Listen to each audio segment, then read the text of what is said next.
What's up, everybody? My name is Sho. So, what are what are dark emotions? And it's funny that I laugh at dark emotions because actually, if you're watching this video and you clicked on this video and you're interested in the darker emotions and what are they? Why do we use the word dark? Right? Maybe I shouldn't be laughing because they're quite dense, difficult expressions of life. The same goes for dark energies. Now I'm going to use these two words a little bit interchangeably and also help you understand the difference between dark emotions and dark energies. And we're going to explore a very short practice so we can start feeling some of this, as we could describe, gunky stuff, so that we can move through and beyond it in a short practice. So, why do we say dark, right? When we look out into the world and we see the things that are of light, like let's say the Catholic and or Christian church, right? For example, we look up towards the God. We look up towards the light. That's where the sun is. It's up there, right? Light is ingrained, embedded in the way that we see those cultural systems, those cultural norms, those big sort of power systems of religions in our world. But when we move out of that system of seeing life, okay, then we see this science thing. And this science thing tells us everything is light, everything is the quantum field, it's energy. In its purest form, it's just energy moving, light moving, protons moving. It is just a sea of energy. It's all a bit of an illusion, really. It doesn't feel an illusion when we're feeling this stuff, but it is all an illusion. If we learn to get to the point where we don't have to feel so deeply and densely and so difficultly, right? So we've got the light up there, but it's not up there anymore. Like, it's important that we start realizing that the light is in here. But what's the dark then? If we know what the light is, given our society, the light, it is all that light, then where does the darkness fit in? Where does the dark stuff fit in? And there's a few ways we can describe this. We could say the darkness is the density. The darkness is the physicality. The darkness is the thickness in this quantum soup we exist in. It's the gunky stuff that we kind of have to move through and is quite difficult to experience. But it's light. If we didn't have bodies and we were back up in the stars, our souls ready to incarnate into the physical world, this lower vibratory existence, then we wouldn't have the beauty of feeling like we feel here. You have to understand that this is how do I say that with as much love as I can, but without triggering people? What a grace it is to be here, to live here, to have a body, have a life, to know the beauty of existence. To me, I wake up every morning and this is it. We're here. Then blink of an eye, we'll be gone again. So let's enjoy it. Let's not be spinning our stories worrying about what we're feeling. Right? And I know it's easier to say than to do. I've been through my journey of healing a mental health condition. I get what it's like to be in it, right? To be really in it. And to be running away from it as well, to be so abstracted from life that I'm not in life, or to be so scared of life. So the darkness, the dark emotions are the stuff in the lower part of us, the denser part of us, the thicker part of us.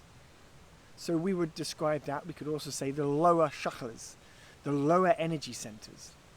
So the lower energy centers, let's say the root energy center, the base of our spine, is like that place which connects us to the animal body, the physicality, our safety, the density, right? And this is where fear is often stored and held. The trauma is in the lower parts of our body. The darkness, the gunky stuff, is usually held in the lower part of our body. Literally, memories are stored in tissue. It's not just stored up here. It's in the body. The body has memory. So, dark emotions, dark energies. The thing is, most of us think about emotions and spin stories. ADHD, right? right, across the world right now, prevalent, because we're not actually resting our energy and our attention down here, in ourselves, in our hips, right? Like next to our anus, right? Our bottom of the spine, right? Our lower stomach, our genitals, our upper stomach area, our power center area, the tightness that's held this power area here, all down here is literally where the stuff is stored. You're not a cerebral, abstracted, thinking being. You're not only that. You are that, but you're not only that. You're also the denser, darker stuff. And we see that down here. Now, these denser, darker feelings and emotions might be experienced through these parts of your body, right? If you decide to stay attentive to them down here. It's easy to not stay attentive to them and think about them. The question is, can you stay attentive to the feelings in the lower parts of your body? And you can practice this with me now as I continue to share some words to guide us in. You are already likely, if you're following along to my words, already sinking deeper into your body. Maybe you're a little bit more aware of your bum on the seat. Maybe you're a little bit more aware right now that of gravity. Maybe there's a bit of gravity there that's pulling you down. You can sense Gaia, our planet, holding you a bit. Holding you. Yeah, we are always held. You're not floating up into the sky. There is a force that exists in your experience of life that holds you. That's like the mother, our planet, Gaia, cradling you like a little baby. You are a speck of dust to her, but she loves you more than any other being on this planet can love you. She is the force. She is the force. Our matter here is literally from her. It's not yours. Her atom, cells, structure, like it's come from the carbon of this planet. It's from her. You are borrowing her. The spiritual part of you, deep inside of you, is borrowing from her. The dense, powerful source of life that's here. Right, so this is the density that we're talking about. And it's beautiful if we learn to know that those feelings can be beautiful. That feelings can be so beautiful to feel, even if our experience of them might be difficult in the moment. Right? We don't have to suffer through dense, dark emotions. We just need to feel them. Right? Suffering happens when we create some sort of abstraction and story associated with it. And then we create the loop of the same thing happening again and again and again and again. It's the same pattern, the story, the emotion, the story, the emotion, the story, the emotion, the story. Creates this feedback loop of like density and spiraling down in our life. We don't have to live like that. Once we let go of the holding and feel what's there, right? Let go of any stories that come up. Keep letting go of any stories that come up and just feel what's there. Sit in our base, our root, our stomach, our hips. Stay feeling there and be there and breathe. It sounds so simple. That's why so many, let's say, spiritual teachers out there in the world don't have much to say, really. You look at them and you're like, why are they so happy? You're just sitting there, not really doing much. But they've figured out the trick for life. It's nothing to do. We are already held, we're safe. We just got to feel and allow the stuff to move through us, and we're free. But we got to feel it. So stay here in the stomach with you. Your attention, some of your attention now should be down here. A good chunk of your attention should be switching off from the world around you. Relaxing the mind, just noticing me, feeling me, seeing me. Relaxing the mind. Relaxing the mind. Tune in with what I'm transmitting to you, not with the words, but with the relaxation around here. And try and allow yourself to be that too. Alright, that mind is now just melting like an ice cream in the sunshine. Ice cream in the sun, just melting. And then by doing that, more of your energy can be down here, in your stomach, pelvis, hips. And as you're feeling your stomach, pelvis, hips, root, bottom of the spine, breathe and be there.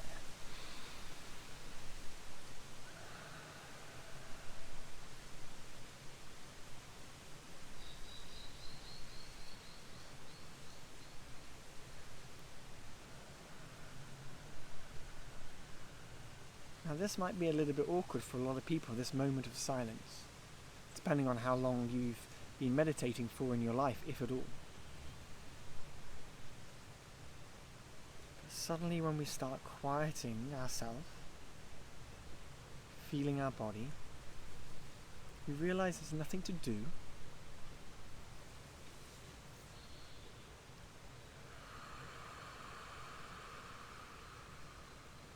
But to feel.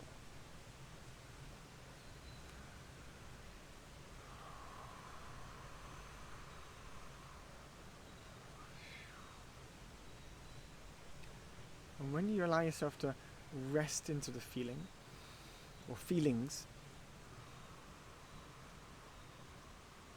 it might feel a little bit awkward or uncomfortable.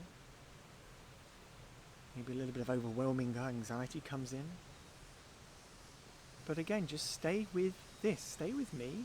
Stay with your body. If a thought comes in, just try and let go of the thought and come back and bring your attention back into the body again.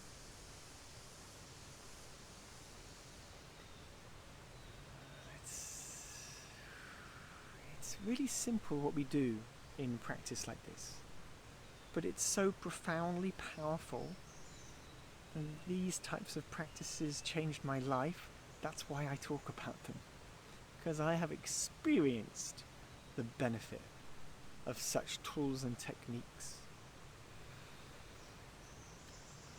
What I'm learning to do is to guide others into this place, so we can all hang out in the beauty of feelings together without abstracting to our thinking mind as much as we do. So we're just here. We're just staying here as the trees rustle. The storm begins. The storm of the mind might make us think again, and then we let go of the storm of the mind.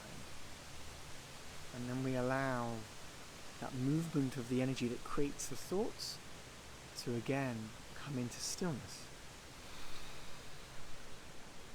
And then we again bring our attention down to our stomach, pelvis, bum, thighs, genitals, spine. We feel deep inside of our body. It's very gentle guidance I'm offering, but it's profoundly powerful. If we can be in the lower parts of our body, the lower energy centers, chakras, glands, connected there with our attention, more moments each day, I can promise you, you practice that for a few weeks, that ADHD thing that you think you have, that OCD thing you think you have, that overactive mind that you think you have, will start to melt away. Because now you're learning to be deeply connected with your own body. The mind doesn't need to overactively anymore, because you're now just with life. Life is here. Life is here. It's not. It's here. It's present here.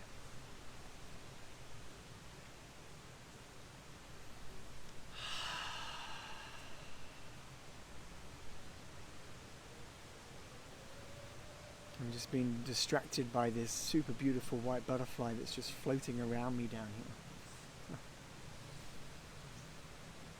Blessed I am to be living out here in this nature, of course. And I say blessed I am, but I've had to make a series of choices in my life to get here. Ultimately, we choose our reality, even if sometimes we feel as if we are a result of our environment. But ultimately we have to make difficult decisions sometimes in our life in order to create the type of life that is conducive to our health and healing. Really important to remember. Your actions still matter.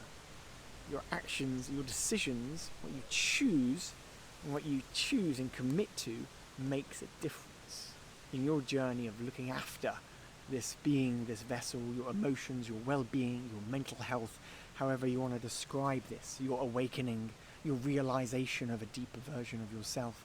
There's many different words that we're essentially pointing to, which is the same thing, right? Coming into deeper into you, greatest, best, most beautiful version of you that you can then transmit into the world, create into the world, because you are that creator. You are the creator. You are the greatest thing up there and down here as this combination that meets in your heart, and you are that expression, right? And if more of us knew that truth, that beautiful narrative or story, even if you don't want to call it a truth, if more of us believed in that idea, would the world be just a little bit better, a little bit nicer, a little bit more gentler, a little bit more loving? I think it would. I really think it would. So may that be so, and may these gentle words land on your earlobes, and may they sink into your being so you feel that resonance of love too. Not to get too hippie or too spiritual here. So I'm trying to find a balance here, because I've been really far out, right? You know, when Ram Dass talks about being far out, man, when in the 70s he was taking a lot of acid. He was really far out, and I have been far out. And I'm in my process of coming back into being here, in service in some way. And it's fun going far out, being abstracted from life.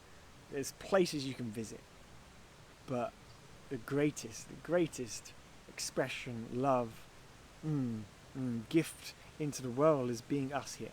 Being us here. Being ourself, best version of ourselves, here. In whatever way you choose to express that, in your perfect uniqueness as you are, my friend. My loved ones, my family, my soul family, my soul human family. So, alright, I feel as if that's enough of a blast today. It's so nice to share these moments with you, friends. If you're enjoying these videos, yeah, please say hi. Give me some ideas on videos. I'd really genuinely love to hear more ideas on what types of videos that you might want from me, to see what I can share and see what's relevant to those of you that YouTube is deciding to share my videos with, because I don't know, I'm just putting myself out there, and some people are finding these videos. So what do you want me to talk about? What do you want me to express more on? And so it's been really good reading some of the comments so far, so it helps me sort of guide my videos. Okay, have a beautiful day. Sending my love from Bali, and I will, post again soon. Okay, ciao, ciao.